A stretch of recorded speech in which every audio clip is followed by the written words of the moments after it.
আজ আমি তোমাদের সাথে শেয়ার করব পটল বাটা। আমি কি করে পটল বাটা তৈরি করি সেটাই আমি আজ তোমাদের সাথে শেয়ার করব।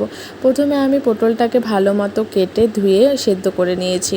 তারপরে এখানে রসুন, পেঁয়াজ, কাঁচা লঙ্কা আর ধনে পাতাগুলো রেডি করে রেখেছি।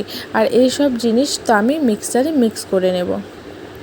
আর কাঁচা লঙ্কাটা তোমরা যেই হিসাবে ঝাল খাও ওই পরিমাণ মতো তোমরা দিতে পারো।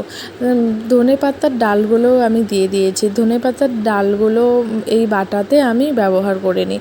তারপরে আমি দিয়ে দেবো অল্প একটু সাদা সর্ষে। সাদা সর্ষেটা বেশি দেওয়া দরকার নেই, নাহলে তেতো হয়ে যাবে।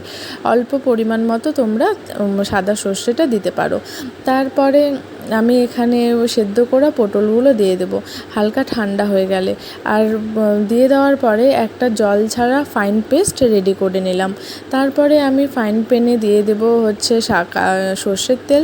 তারপরে তোমার শুকনো লঙ্কা, কালো জিরা, পেঁয়াজগুলো ভালো করে যখন দেখবো নেড়ে লালচে হয়ে আসছে, তখন কালারের জন্য আমি দিয়ে দেবো কাশ্মীরি লঙ্কার গুঁড়ো আর হলুদ আর স্বাদ মতো লবণ।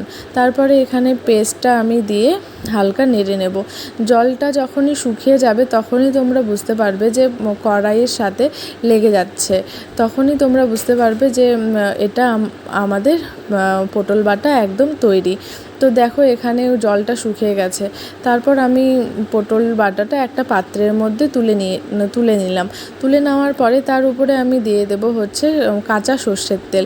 কাঁচা সর্ষের তেল বাটার উপরে দিলে পরে বেশ ভালোই লাগে। আর এই বাটা গরম ভাতের সাথে খেলে বেশ দারুণ লাগে। কারা কারা এমন বাটা খেতে পছন্দ করো তারা কিন্তু অবশ্যই কমেন্ট করে জানাবে। আর আমার ভিডিওগুলো যদি তোমাদের ভালো লেগে থাকে তাহলে প্লিজ লাইক, কমেন্ট, শেয়ার করে দেবে। Thank you for watching. Tata.